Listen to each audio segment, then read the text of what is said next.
ஓம் குருப்யோ நமக. குரு பிரம்மா குரு விஷ்ணு குருதேவோ மகேஸ்வரக குரு சாஸ்தா பரபிரம்மா தஸ்மை ஸ்ரீ குருவே நமக. குரு எல்லாம் பிரார்த்தனை பண்ணிக்கோங்க. குருவோட அனுகிரகத்தால் விதமான மங்கள காரியங்களும் கைகூடும். பாலகுரு சக்தி பீடத்திலிருந்து உங்கள் ராமு ஐயா. ஒரு அன்பர் கோயிலுக்கு வந்தார். நம்ம வரத்தில் ரோட்டில் ஒரு நாய் ஒன்று அடிபட்டு கிடந்தது, பார்த்து ரொம்ப கஷ்டமாக இருக்கிறது. அவர் ரொம்ப வேதனைப்பட்டார். அதுக்காக அவர் சொன்னதுக்காக ஒரு கதை ஒன்று.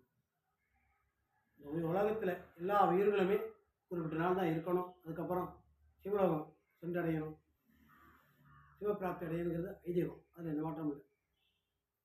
அதை சார்ந்த ஒரு சிறு கதைகள். ஒரு குருவி, சின்ன சிட்டுக்குருவி ஒன்று, அதோட குட்டி குருவி மரத்திலிருந்து கீழே விழுந்துருட்டு முடியலை, சீரியஸ் ஆகிடுச்சு.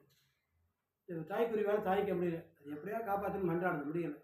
உடனே பகவான்கிட்ட தூக்கி ஓடுது. பகவானே எப்படியாவது எனக்கு இந்த குஞ்சுக்கு ஒரு உயிர் பிச்சை கொடுக்கணும் அப்படின்னு வேண்டிக்கிறது. பிரம்மா விஷ்ணு சிவன் 3 பேர்ட்டி போய் கேட்குறது.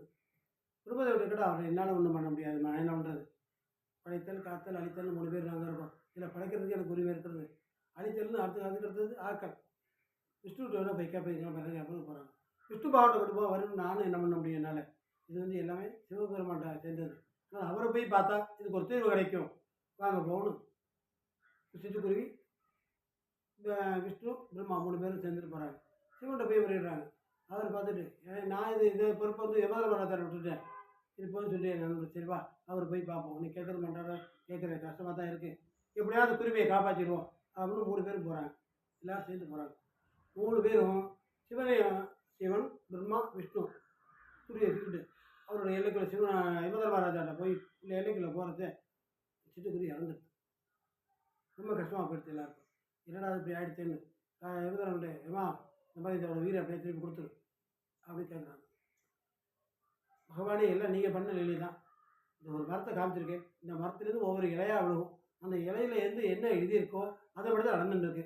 தென் நீங்கள் உள்ளே வரேன், நீங்கள் இந்த இலை விழுறது, நீங்கள் உள்ளே வரேன், இந்த இலையில் என்ன எழுதிருக்குன்னு படிங்க அப்படிங்கிறாங்க. இப்போ முடிவு உள்ளே போனால் ஒரு இலை விழுது, அதை எடுத்து படிக்கிறாங்க.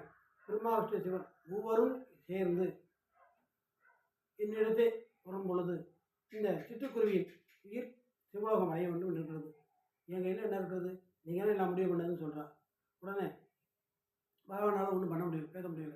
எல்லாம் சரிதான்ட்டு குருவிக்கு ஆறுதல் கூறி அவரை அனுப்பிச்சிட்டு அதை அனுப்பிச்சிடுறாங்க, கவலைப்படாதுன்னு. அடுத்தபடியாக சிட்டுக்குருவி ஆகிட்டா அதை வச்சு கொண்டாட்டுருக்காங்க. இது வந்து என்ன தெரியுதுன்னா, இருக்கும் வரை அனைவரும் சந்தோஷமாக இருக்கணும். ஒருத்தர் ஏற்றத்தாழ்வு இல்லாமல், மனக்கசல்ப்பு இல்லாமல், அடுத்தவங்களுக்கு கஷ்டப்படுற மாதிரி பேசாமல், இனிமையாக இருக்கவும், இனிமையாக பேசவும், அன்பாக பழகவும், நல்லதே நடந்துக்கணும். ஒருத்தர் உதவி பண்ணிக்கிறணும், ஒருத்தர் சந்தனம் இல்லாமல் நடந்துக்கணும், ஏற்றத்தாழ்வாக நடந்துக்கிட்டு எல்லோரும் சந்தோஷமாக இருக்கணும்னு அனைவருக்கும் சொல்கிறேன். அனைவருக்கும் எனக்கு இனிய வாழ்த்துக்கள். ஓம் குரு